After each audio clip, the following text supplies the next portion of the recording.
We have another new Gibson faded series to show you today. We're looking at the J-35 30s acoustic guitar, faded, so stay tuned.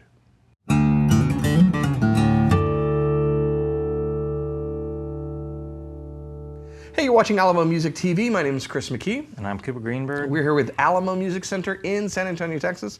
You can find us online at alamomusic.com. If you're new to the channel, make sure you subscribe.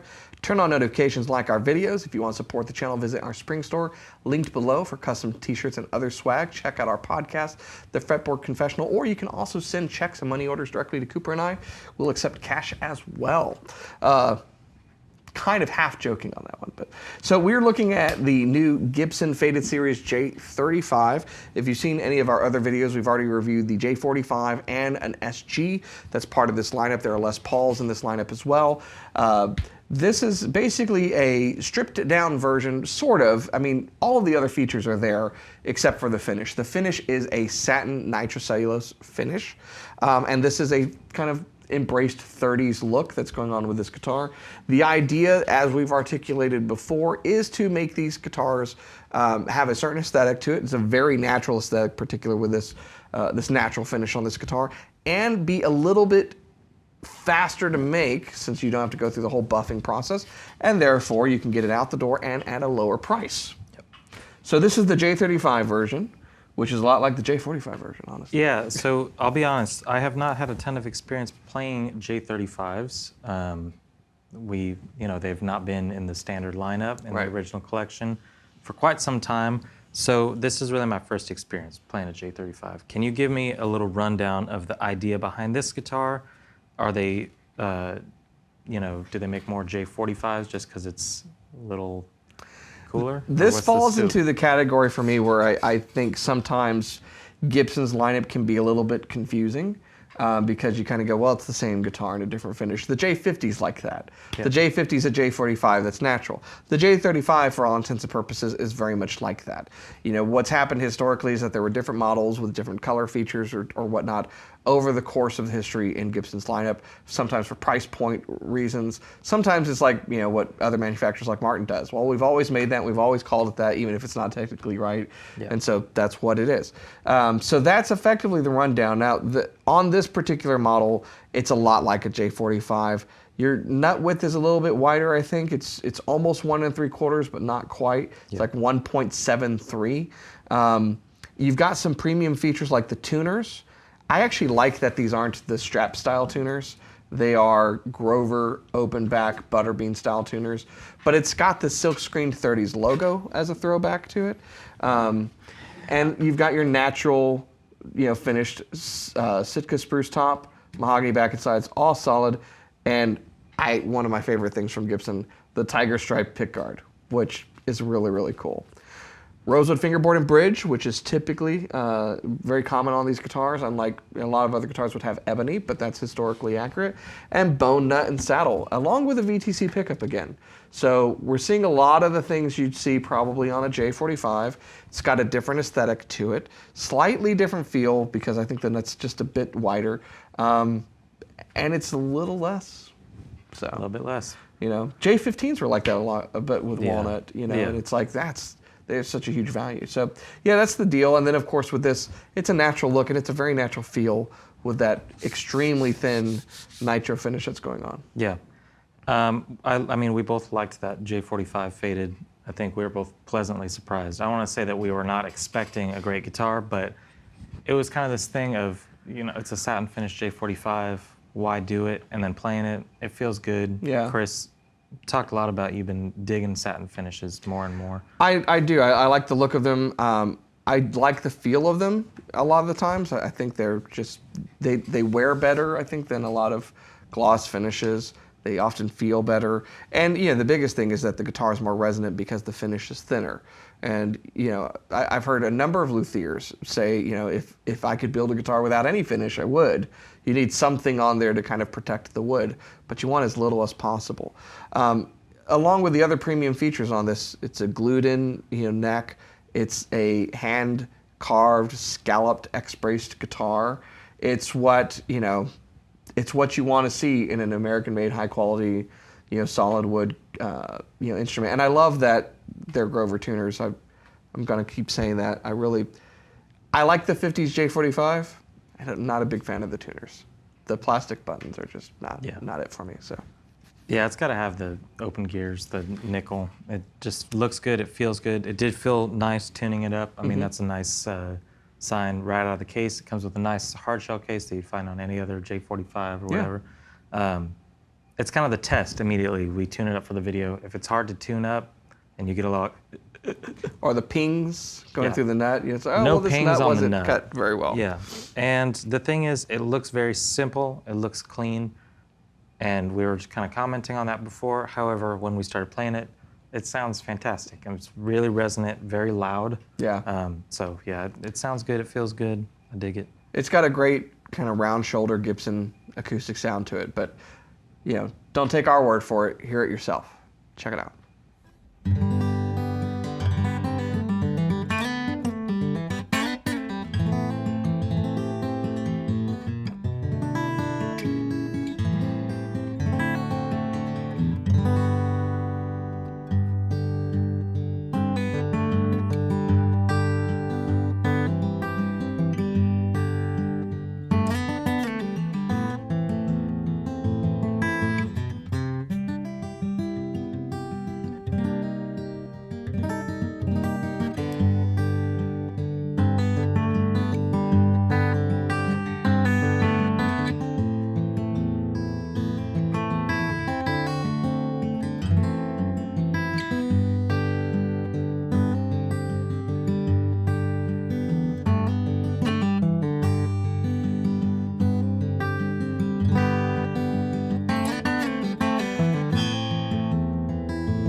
So there you have it. Great demo of this new J-35.